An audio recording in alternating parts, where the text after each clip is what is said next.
Welcome to the Parent Advocate Podcast, a show where we celebrate, defend, support, and uplift the voices of the LGBTQIA community. I'm your host, Stephen Chikumba, and my pronouns are he, him, and his. I'm joined today by my amazing co-host, Lisette Trujillo. Hello, everyone. Lisette here, she, her, ella. The mission of the Parent Advocate Podcast is to elevate conversations and reframe narratives around trans and non-binary youth to help change hearts and minds. Each week, we bring you our take on all things from the perspective of two parents of BIPOC transgender kids. What do we have cooking for today's episode, Lisette? Well, Stephen, our guest today happens to be an author, intellect, scholar, and Black feminist, as well as a very good friend of mine, Dr. Stephanie Troutman Robbins. So we are about to get our learning on. I guess that's what you're trying to tell me. That's exactly what I'm trying to tell you. Welcome, everyone, once again to the Parent Advocate Podcast. Let's get going. What the guan, Lisette? How was your week? Stephen, it was crazy. Daniel gave a presentation on trans joy on Friday night, so we had to drive to Phoenix, and I got to see my sisters and the babies, and they all watched Daniel present about the importance of activism and joy. And then on Saturday, we had a big event with ACLU Arizona around the statewide non-discrim, and we had some incredible political leaders come and speak, and it was a good event. It's hot here. It's not hot. It's beautiful. It's like 72 degrees, 73 degrees, but I got a sunburn, like hardcore sunburn. So you have that. And then the next 2 weeks are just kind of crazy slammed, but life is good. Daniel's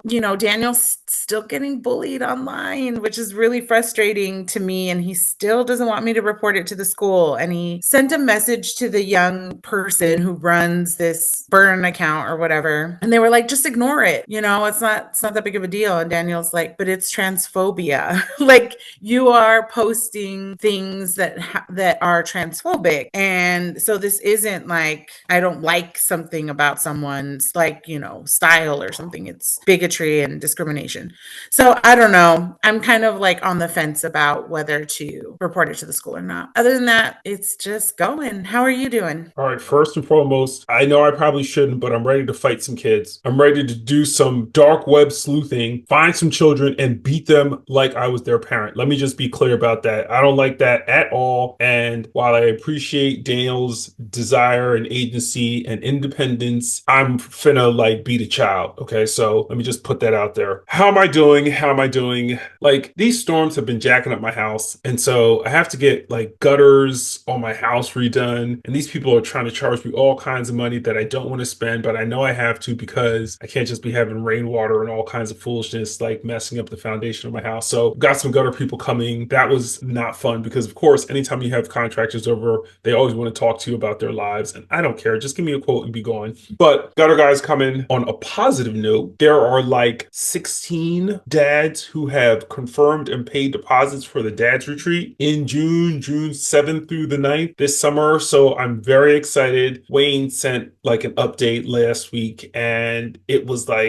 so good to see because it's been a little while coming and we still got a little ways to go before it's actually here. But that was really positive. We've got programs, we've got all kinds of stuff happening. So that was really exciting. What else? Oh, last week I attended an event with Garden State Equality. It was a family cafe in Camden where essentially members of the community come together. We did a session on communication and the importance of communication in families. And I was a co-facilitator with a member of Urban Promise. And it was just a really excellent session, really good insights, shared a lot with the families. That was one of those events that just recharged the battery. So it was really good. And I could talk on and on and on. Before we lose track of time, let's get to today's topics. Let's do it. So the NCAA is being sued by 16 athletes challenging the participation of trans women in collegiate sports. The effort is being led by, guess who, ultra-transphobe Riley Gaines, stemming from being butthurt losing to Leah Thomas in the collegiate championships a few years ago. Now, just so we're clear and we can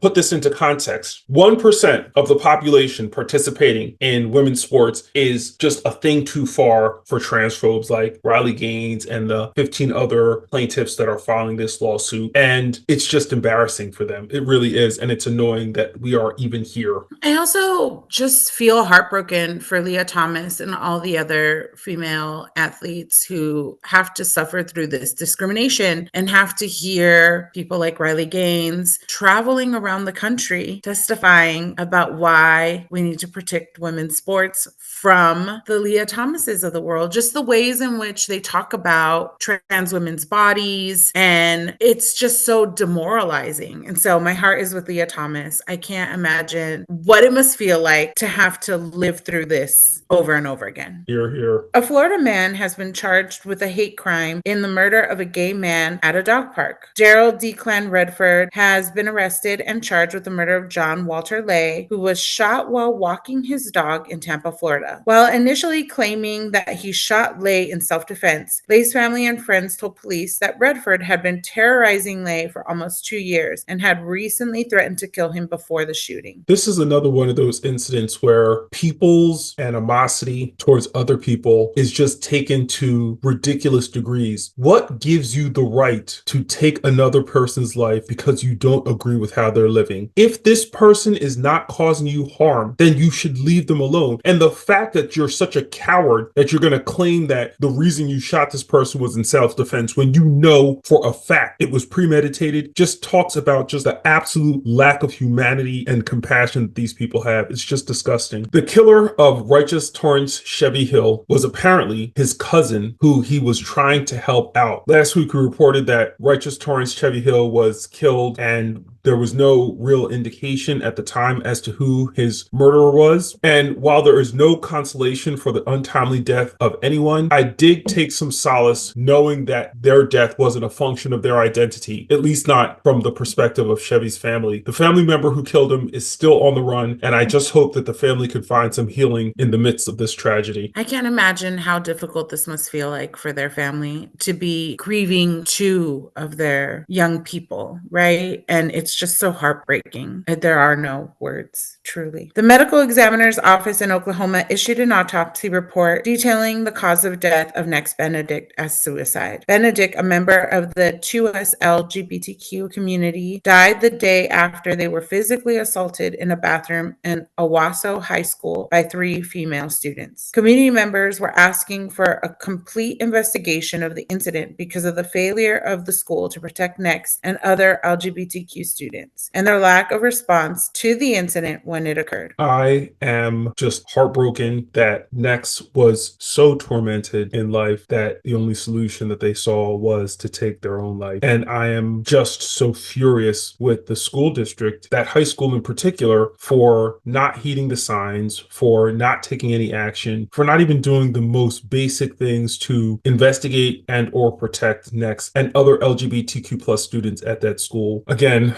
my heart goes out to the family. I hope that somewhere they can find solace. And I really do hope that this school, those administration officials, are held responsible and accountable for what they failed to do. That part, Stephen.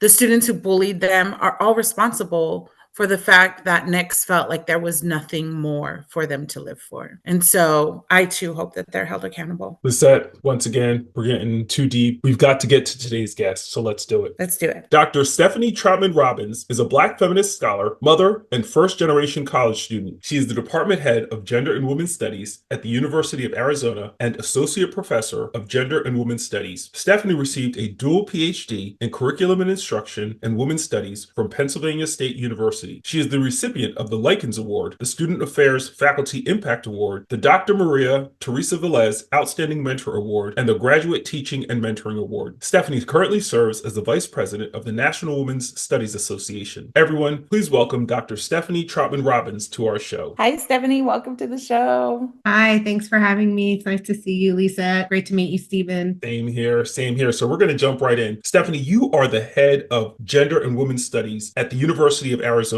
at a time when reproductive rights and gender diverse or gender expansive people are under attack in this country. What does this moment feel like to you? It's a very Handmaid's Tale moment. It's a very retrograde moment. I think it's really interesting to see how, we're looking at, on the one hand, all these technological advances around AI, and everybody really wants to move that forward, and space travel, right? And yet here on Earth and in real life, we want to to go backward. So it's really interesting. We want to go forward in technology, but when it comes to human rights and actual people, we want to go backward at the same time. So I've been trying to reconcile those two things, really think about and understand, this interesting kind of, this dichotomy. So yeah, it's a scary time. Think about political rights. When we think about human rights, we think about policies that are intended to, again, not only thwart progress, but literally, and not exaggerating, like literally take us backward in time. I mean, it's now, I've seen several people who are running for office publicly state that they don't think women should be allowed to vote. And when you think about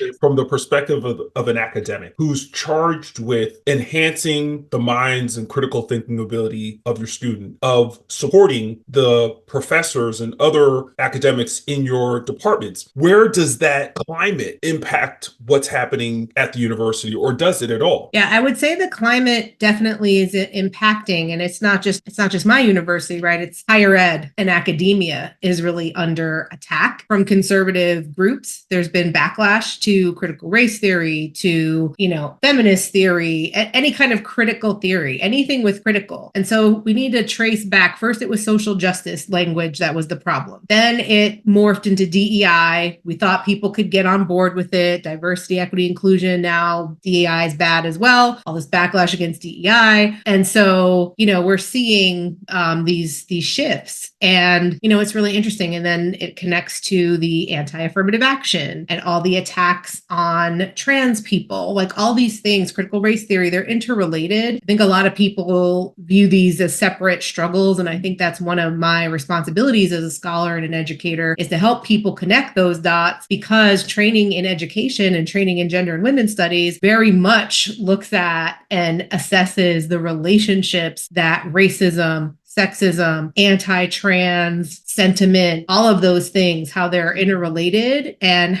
what that means for people's lived experiences and people's access to everything from human rights, basic human rights, to education, to job opportunities, to the ability to marry who they want, right? Like all of those things are interconnected, and it's really important to have a critical lens. And we're seeing like just the undoing of all of these years of both activism and educational advancements, all of that because it disrupts a particular conservative agenda. So I had another question for you, but you just said something that like piqued my interest, right? I went to the U of A and my freshman year was 1998. And then we got the internet like a year later, right? And it was like, we've all seen technology go from like these clunky computers in front of us to like our phones. And then we're also seeing like this dismantling of progress that hasn't been afforded us for very long. We're talking about like 50 plus years, right? And I'm curious to know, like,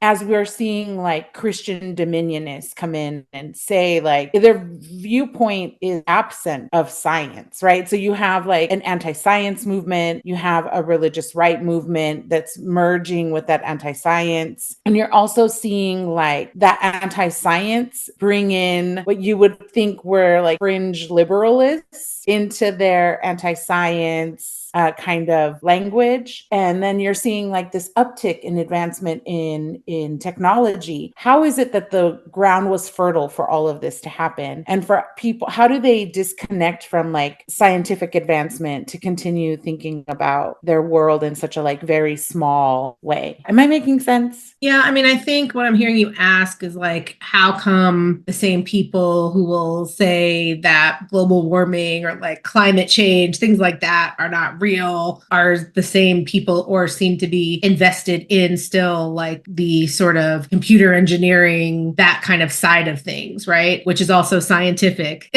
But so what I'll say is the common link here is around capitalism. So it's the science that is not fertile for capitalism that we don't want. The science that is capitalist in nature, right? That's going to bring AI or space travel or things that people can profit from from wealthy people, billionaires, certain folks with access to particular, right, like resources, that's going to benefit them. So that science is good and okay. Any science that seems like, oh, we have to consume less. Oh, we need to not just, exploit all the resources and minerals and whatever. Like, oh no, we need to add infrastructure that's going to cost money so that it can be more efficient. Those are the science that's not allowed. So it's really important to see that there's also a capitalist imperative that informs some of these ideologies and the ways that people operate as well. So I think, we see IVF, right,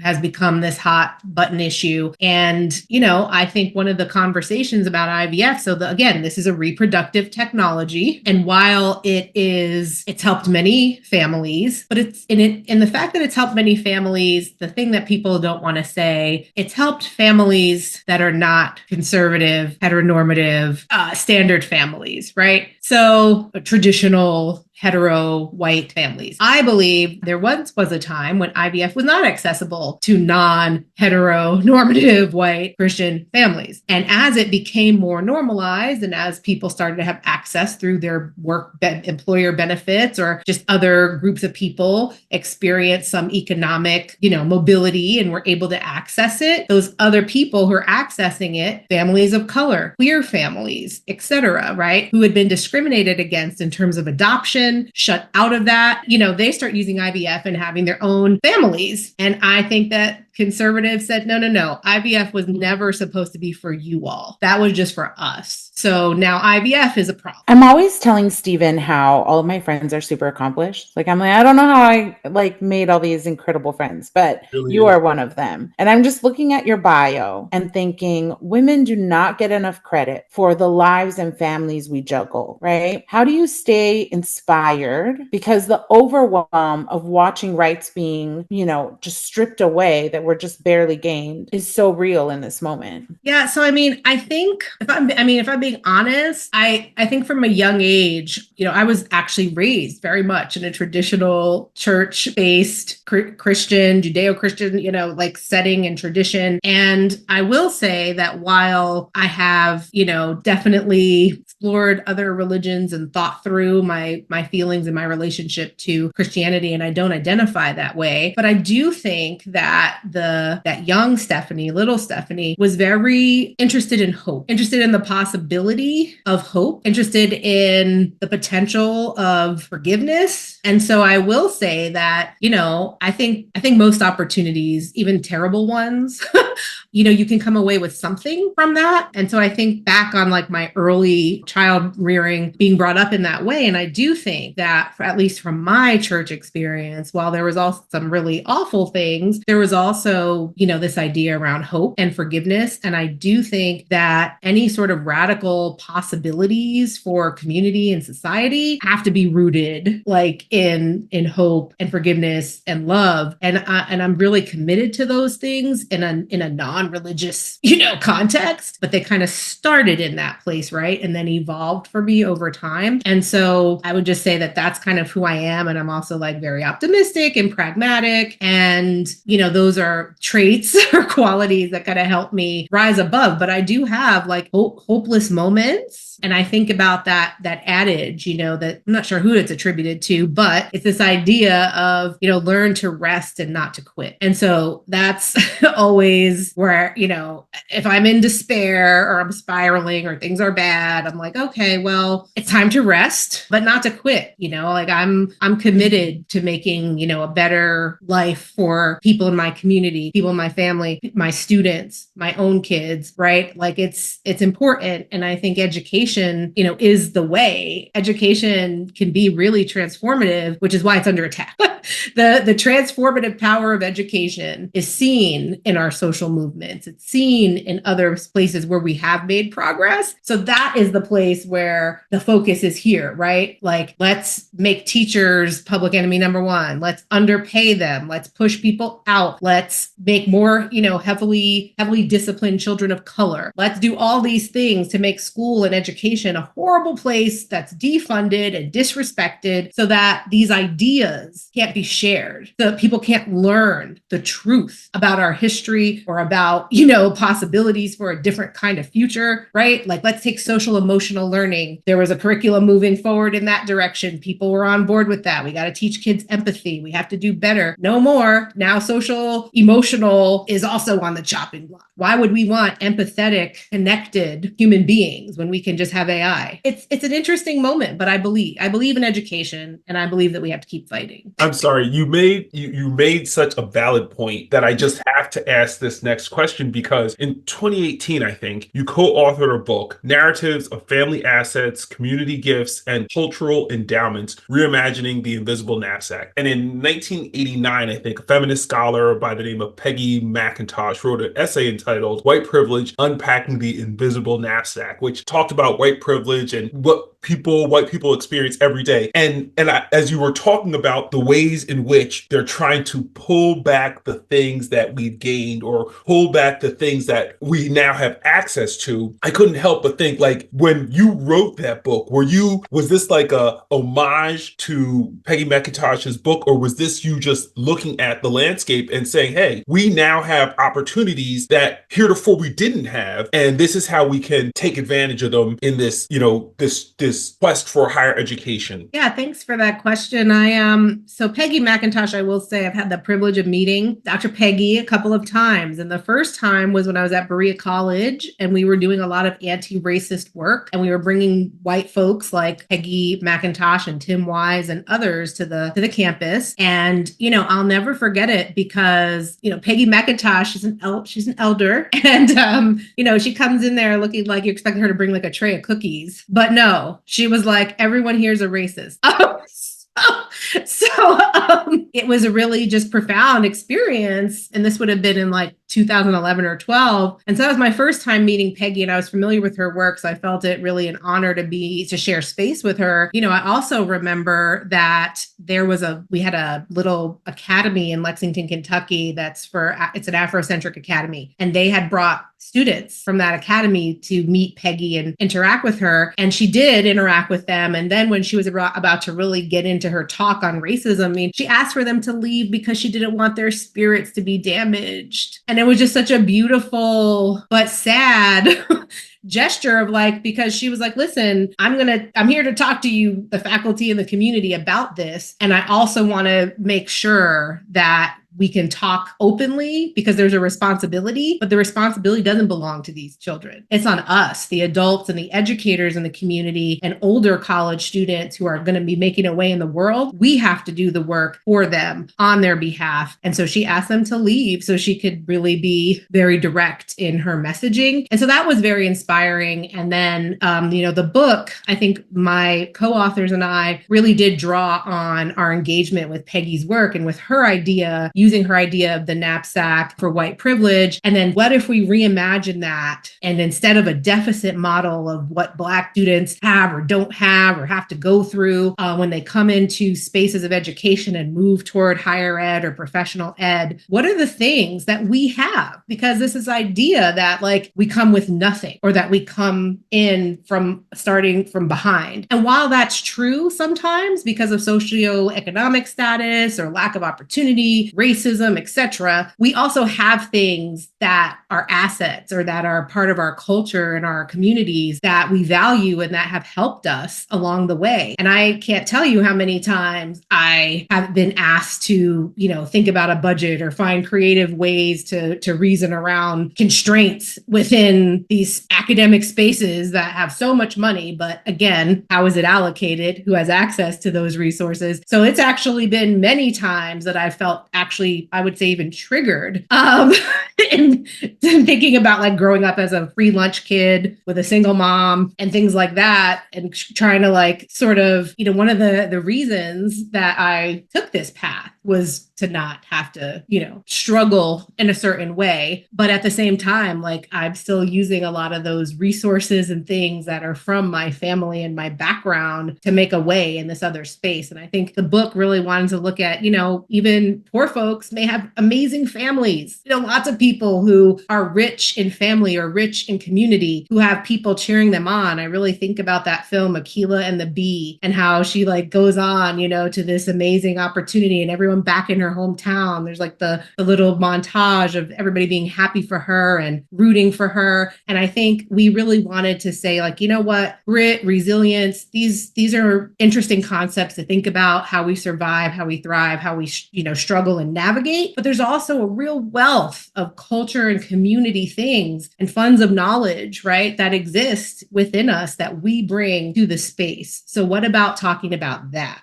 It's so interesting that you bring this up because I'm not in academia. So a lot of times I'm doing things that that are based on instinct. And what you just talked about, Daniel and I had a conversation about this after the Tucson Festival Books. Daniel was like, we were talking about just some different things. And I told him, I think the reason why I've been so committed to creating resources for families of trans youth, if I could pin it down to one moment, it was this day that I had with my grandmother where my aunt dropped us off at the hospital, and I was tasked to interpret for her that day. And I remember I failed in interpreting because I was 6 and I couldn't interpret medical language. And the doctor spoke a little bit of Spanish. And then when we needed to take the bus back home, I failed in interpreting where we needed to get. So he just dropped us off in downtown Tucson. And I remember my grandma being like, we're a little bit farther than I needed us to be, but I'm going to take us to Woolworths. We're going to get some ice cream. We're going to walk home. And it was like we were gone for like an additional 3 hours, like just walking back to my grandmother's house. And when we got close to her house, my mom was running down the street towards us, like in tears, and was like, you've been gone for hours. And I just remember that it was my most favorite day with my grandma because I had all this quality time. We had ice cream at Woolworth at the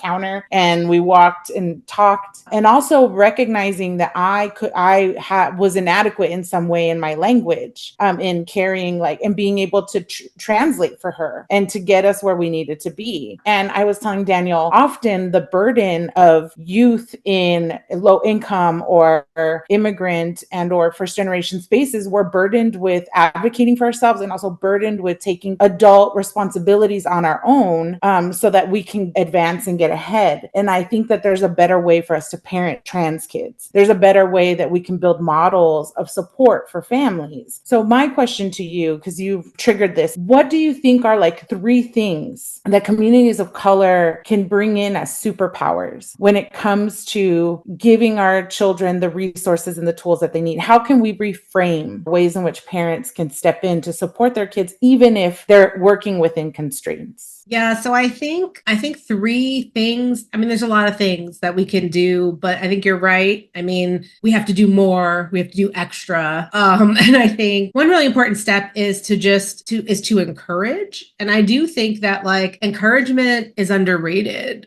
We say, oh, encourage, be encouraging or whatever. But it's like, no, I mean real encouragement. Like really think about how can I encourage this person, help to empower this person, whether it's my kid or a family member or a community member, right? Empower them, right, to advocate, encourage them to advocate, to speak up. I think a lot of times people are afraid that they're going to say the wrong thing, or they don't have the language, or they're not going to be understood, or whatever the case may be. So I think like encouraging folks to speak up and self-advocate is definitely needed in this moment. It's not anything groundbreaking, but you would be surprised how many people still are not speaking up in certain contexts. And unfortunately, the people who are speaking are usually people who have power, who have privilege, who feel comfortable in any and every space, and they will take up all the space. They will take up the airtime, and then others who look like them typically will also start taking up space or joining on and piling on. And then things just go in a certain direction. So I think,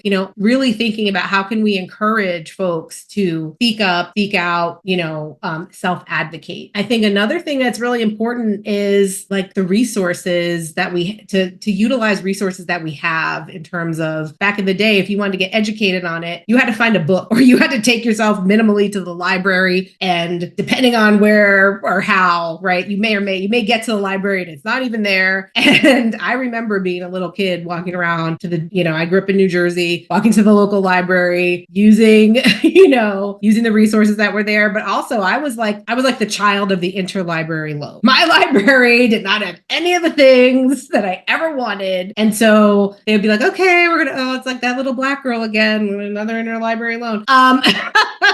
So I just think, but now all that to say, now we are inundated with access to information and we need to be using that. These are tools. And it's really fascinating because it's a both and. On the one hand, I'm like, it's so great that people have access. And on the other hand, I'm like, it's so much more bad information or inaccurate, information to have to sift through and figure out, right, and ignore, or like, manage to like be able to tell, like, is this a real source?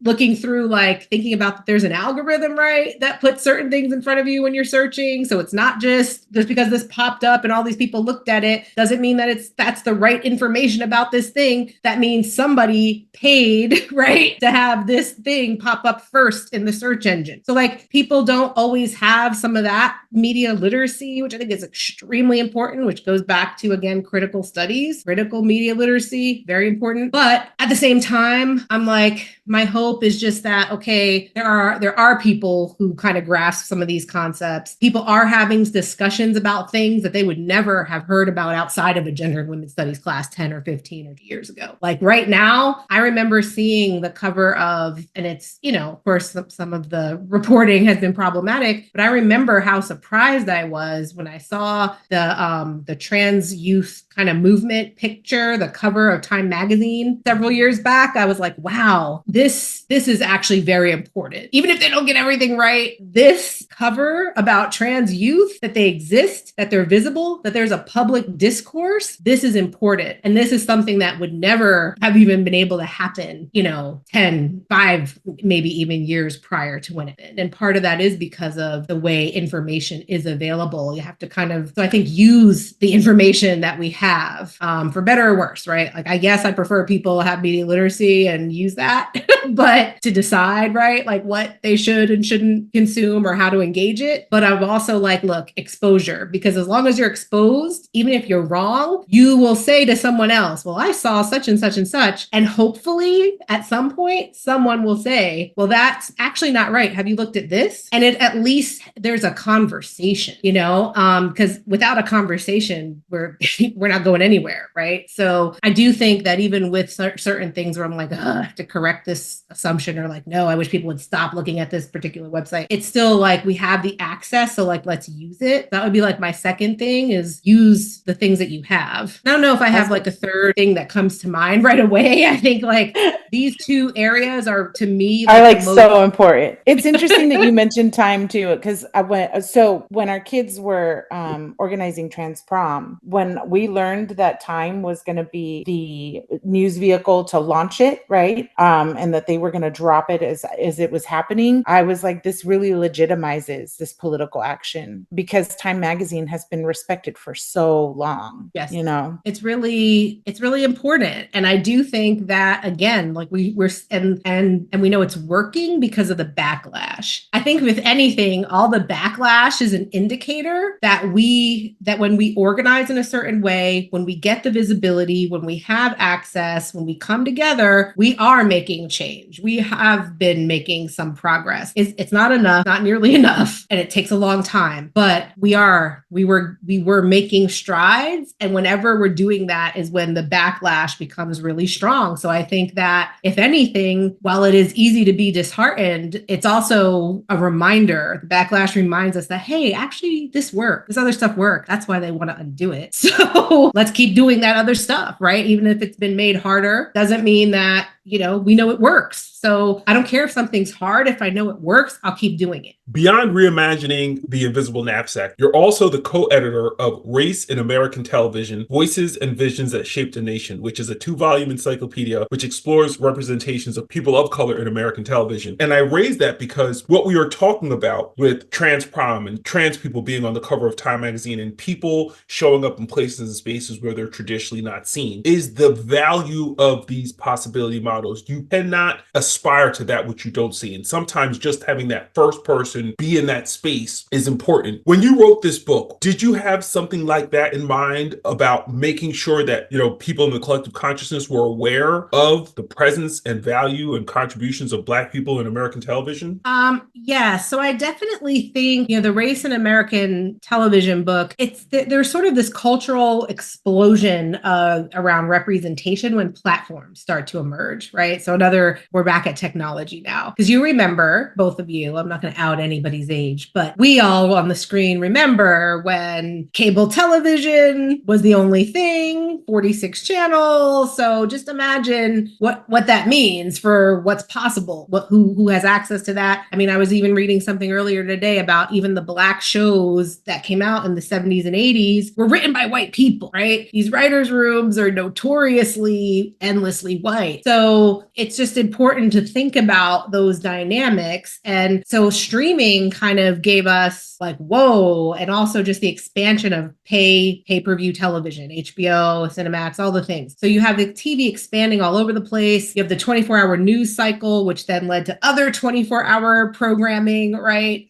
So then you need more content. So all of these different sort of technological innovations are always, right, happening alongside these other sort of social and political things as well. And so it was important to think about how, at least for us, like before this moment of Fresh Off the Boat and Blackish and all those things, Awkward Black Girl, the things that were happening in that space, like what happened before that? Like what's the history? And I'm always interested. It's funny, I'm not a historian, but I do think that a lot of the intersectional scholarship that I do, there's always there's a necessity to like sort of harken back to like what came before, or what are the things that happened that enabled this in this moment in time. So there's always a historical arc that's important. And I think about, the African activist Stephen Biko, right? He said like a people without a history is like a car without an engine. Like what are you going to do if you don't really know what happened before, what came to, how things came to be in the present really has a lot to do with the things that predated that. So for me, it was like I was interested in the project of understanding how Good Times, the Jeffersons, Tonto, all these, some racist, some awful, some funny, some more accurate, right? Like how did all these different depictions eventually bring us to where we have, this moment where we can have Pose and we can have, Euphoria and whatever else, really thinking about that. And so, yeah, I'm waiting. We try to be very intersectional in the book. So we try to also think about gender, sexuality, queer relationships, disability, right? All those things. But I do think, I'm waiting for people to do more work on these areas. And so hopefully the book is sort of here's a encyclopedic overview. And now other scholars can kind of jump in here and take up. There's a really great book that is about sort of transness and queerness and representation. I don't remember the author's name right now, but a newer book that looks at those representations specific. My hope is that we'll see more work that takes this up. My next question is sort of cheesy, but I want to know, what are 3 books you recommend to beginner feminists and why? Ooh, I don't think that's cheesy. It's not a cheesy question. No, that's important. I actually think it's tough because I wouldn't recommend the same books to sort of like my mom or like, like someone who's outside the academy as I would to somebody who's, on a scholarly path and sort of that trajectory. But I guess, definitely Bell Hooks' Feminism is for Everyone. I think that's like a very important, and I do think it's pretty comprehensive. Is it written for like, so that a 6th grader reading level can understand? No, but it's fairly comprehensive as sort of a, what is patriarchy? Like, what is gender? What are some important things for me to think about and know if I want to enter this conversation about feminism? And I've had some type of, exposure and I have addressed. So I would say Feminism is for Everybody, I think is a really important book. Some of Us Are Brave, I think which is a collection tradition, looking at Black feminists, and it comes from the idea of like, well, all the men are white, all the women are white, but some of us are brave. Really like thinking about the place of sort of Black feminist scholarship and Black scholarship in the context of gender and women's studies and feminism. And there's the gender workbook, right? There's a book that's just called like My Gender Workbook. And I think like that is also an interactive way to think about these ideas and concepts and to like kind of engage at a very introductory level with ideas about gender and sexuality that I think is a good place to begin for people who just want to try to better understand the difference even, right? Like some people I think are still in a place of not really understanding the difference between gender and sexuality. And so to me, thinking about women's experience, race, the relationship with capitalism, patriarchy, gender, I think it's important that we hold them all. So many people say things like, oh, we see QT-POC. I'm like, okay, queer, trans, people of color. There's so many identities inside QT-POC, right? It's not one thing. It's great if it can function as a community. And I think that is that's the aspiration is for that to be the case. But there are so many individual identities and different possibilities and different intersections of identity that is encompassed in there. And so I think that so many people feel in some spaces they have to choose their sexuality and their gender, and in other spaces they have to choose race. They can never find a place to be whole. And for me, I want us to find places where we can be whole. But in order for that to happen, I think we first do need to understand that to the extent that we can, individual differences and experiences and the nuances that occur across these different multiple identities. So I'm loving where this conversation is going. And it really does lead me to this thought that you're not just an academic. Your bio describes you as a scholar activist who has been recognized across a variety of community and academic spaces for mentorship, student advocacy, and social justice leadership. So against this backdrop of literally hundreds of bills drastically restricting the rights and liberties of transgender people and women in this country, what does your activism look like today? So, yes, it's a lot of resting and not quitting. But I will say that, one of the things I feel is really important is that for me to do is to address this manufactured sort of infighting amongst women, right? Because right now, we have the turfism and we have all these things that are happening that are dividing women against each other. And I think that they want, biological women to fight with trans women. They want white women, housewives to look, the trad wife trend, right? They want other white women to associate themselves with that identity, with that Katie Britt and Erin Hawley identity. Meanwhile, those women are rich, have access to political power, and they are not stay-at-home moms. They are senators and lawyers. They're not stay-at-home moms. They're not like you, white stay-at-home mom. So I need folks to really understand like these dynamics and how they are creating all this infighting that is keeping us from focusing on how to fight back against the undoing, of our rights and of some of the progress that we've been able to make. So I think for me,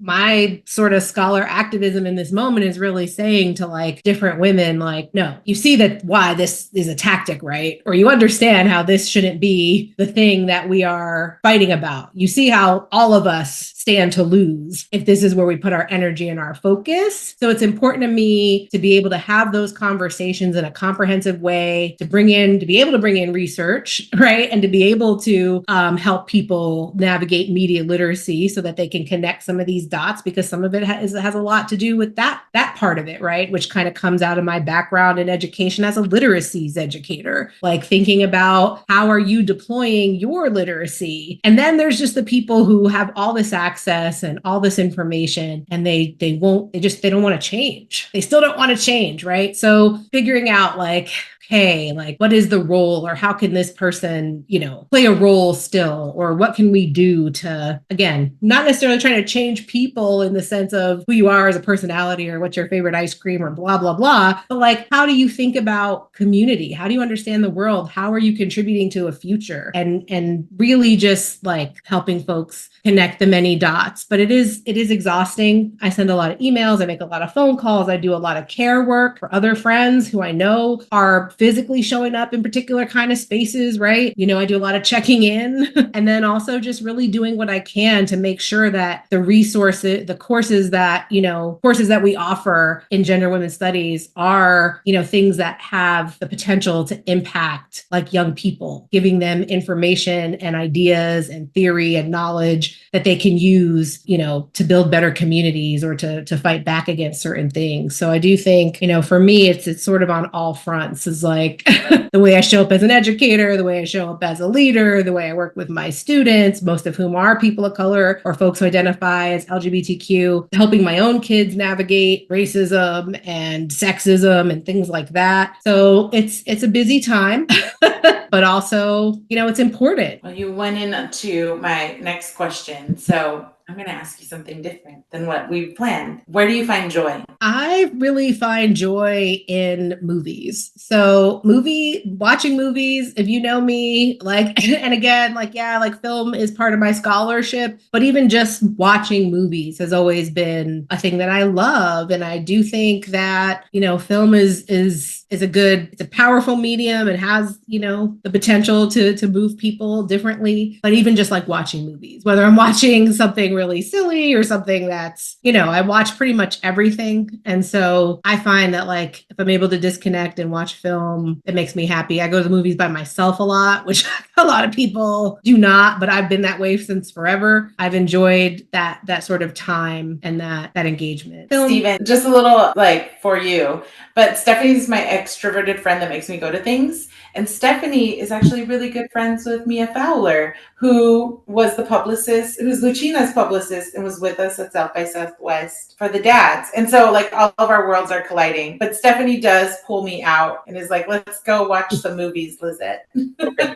So let me say, when she first came on, I was like, this is the Lisette person. Sister locks, piercings, big earrings, hats, rings, different colored nails. I was just like, oh, this is one of Lisette's people. This is a Lisette person. Everybody isn't a Lisette person, but I can identify the Lisette people by you just came on and your energy was just like, here I am, glowing with the cactus and the sun behind you. I was like, you better work. I'm a super Sagittarius, just so people know.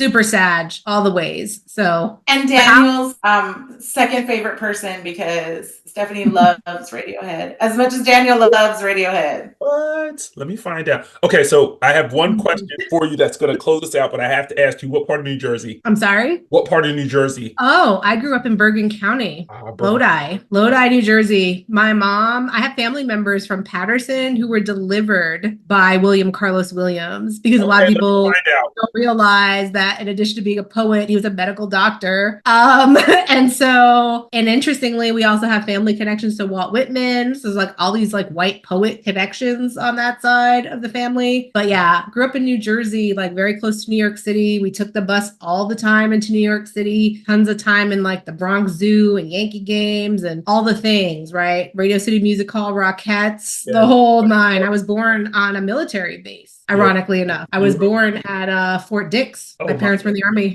Up in there. So how did you get from Jersey to Arizona? Yeah, I'll give you the very quick vagabond sort of story. Yeah. So my mom's side of the family, immigrants from Italy, Europe, whatever, through New York City into New Jersey. So they lived in the New York, New Jersey area. My dad's family, Southern people, Georgia. My parents met in the Army. And so then they had me. My dad moved back to the South. My mom stayed in New Jersey. My grandparents retired and moved to Florida, because everyone from New York and New Jersey retires and either moves to Arizona or Florida. So they moved to Florida, and we then followed suit a few years later. And so I was in Florida. And then after being in Florida for many years, I applied to grad school at Penn State and I got in. So I moved to Pennsylvania. After being in Pennsylvania and choosing to be in the academy, my advisor, I remember I thought thought I was so cute. This is like a first gen story. I show up, my advisor's like, okay, we're going to do the job market. Got to get ready. I'm like, cool. I get everything ready. And I also prepare a list of the 10 states in which I'd be willing to live. And my advisor goes, oh, this is cute, crumbles it up, throws it away, and says, you're applying for everything in the whole country, and you're going to treat it like a military deployment because that is what a tenure track job, if that's what you want, if that's the goal, you go where the job is. So I thought, all right, I guess.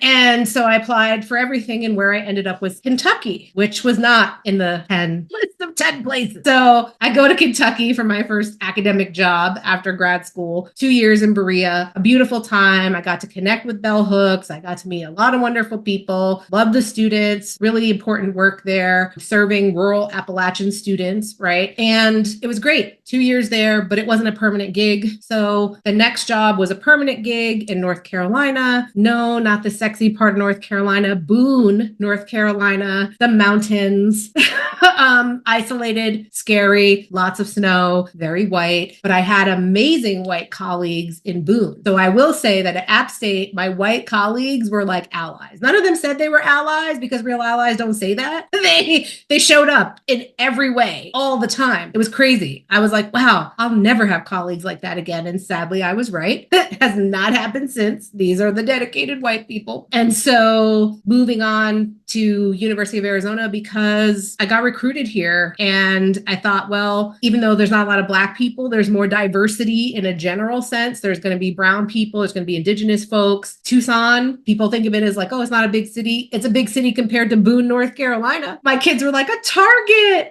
so like literally was a huge shift for us. And now Arizona's home and I love it here. Thank you for sharing. That's an amazing story. All right, final question. Here on our podcast, we are always trying to give our parents and our listeners tips for raising happy, healthy, well-adjusted, transgender, non-binary, gender non-conforming children. So what advice do you have for parents for ensuring that their children thrive? So I think like it's hard sometimes to be honest about the ways that folks who are not progressive or who are extremely conservative, sometimes it's hard to talk to kids about that. And I even remember like my older son who he identifies as, cis, hetero, straight. But when he was younger, he wanted to polish his nails and things like that. And I remember we were living in Kentucky and it's very rural. And I said, well, you can do whatever you want because it's your body and I'm happy to paint your nails or do whatever, but kids might say something to you. Other kids might make fun of you. They might say things like, boys don't wear nail polish, right? And so if that happens, is that going to hurt your feelings? What will you do? He was in kindergarten or first grade. So he's like, I'll just tell him that boys can wear nail polish, duh. And I'm just like, all right, then we're good. And if anybody,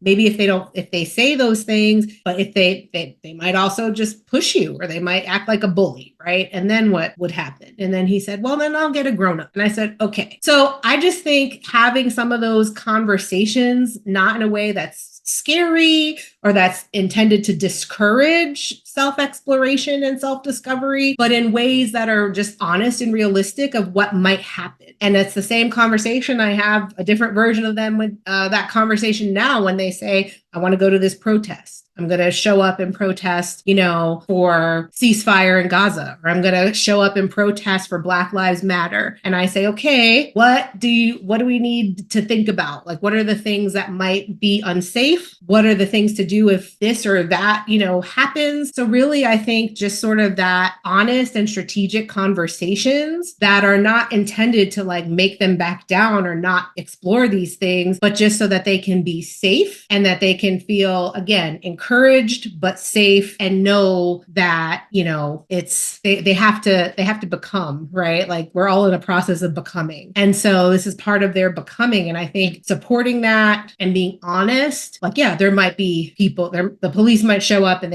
their violence might ensue, and or kids might be a bully to you, or someone might make fun of you, or this could show up in social media, right? Like, and so then what? Not to say don't do it, but like, well, then what will we do if these other kind of negative things go on or happen, or if things become unsafe? So I think having that very direct conversation while being encouraging, while offering support, helping them think about strategies and resources that they need is the way. Oh my God. Look at you. you being the teacher and pulling in the entire lesson at the end. I love that. I love it. And I Thank you. just want to say kudos to you and your parenting, because these are very difficult times. They are very difficult times for people of color. They're very difficult times for women. They're very difficult times for gender expansive people. They're very difficult times for the poor. They're very difficult times. And for us to be able to have hope, I love that that's how you lead. You lead with hope. And to be able to talk to people about the importance of thinking critically and developing the ability to think critically, it's so necessary in this time. So we thank you so much for joining us today and for all of your insights. Now it's time for our recurring segment, Allies and Assholes, where we highlight individuals or groups that are supporting the LGBTQIA community on the one hand and call out straight up assholes who are trying to move us all backwards on the other. Lisette, who are we talking about today? Our ally of the week is Planet Fitness. Planet Fitness permanently banned a member who took a picture of a trans woman shaving in the locker room, a violation of the gym's policies. The banned woman, Patricia Silva, recounted her experience at Planet Fitness, confronted the patron about being in the women's locker room, repeatedly misgendering her in the process. In a statement, Planet Fitness said that while people might feel uncomfortable with trans folks using the same space as them, this discomfort is not a reason to deny access. This is what it means to stand with trans people, pushing back when bad actors do things that not only violate policy, but violate the humanity of others. And this is why Planet Fitness is our ally of the week. Congratulations to Planet Fitness. Now on to our asshole of the week. Our asshole of the week is the U.S. House of Representatives. Last week, the House of Representatives voted to ban the app TikTok, owned by Chinese company ByteDance. The Protecting Americans from Foreign Adversary Controlled Applications Act passed with overwhelming support from both Democrats and Republicans. If it passes the Senate, the bill would remove TikTok from app stores in the United States unless ByteDance agrees to sell it to an American company. Can we talk about how censoring people is just fuckery? It doesn't matter what party you belong to. So frustrating. Lisette, the House of Representatives has never voted for anything by these margins, anything, period. And the one thing they can get together and vote for is to ban an app that has single-handedly changed the face of social media. And that's why the House of Representatives is our asshole of the week. Well, that's our show for today, folks. I want to thank today's guest, Dr. Stephanie Troutman Robbins, for joining us today. And of course, I got to give it up to my co-host, Lisette, for rocking with me all damn day. Steven, you know I couldn't do this without you. And of course, we couldn't do this without you, our listeners. So thanks for tuning in to the Parent Advocate Podcast. And folks, please be sure to subscribe to our podcast and our YouTube channel, follow us on Instagram and TikTok, and do whatever you've got to do to stay up to date with everything we're doing here at the Parent Advocate Podcast. Bye! Goodbye.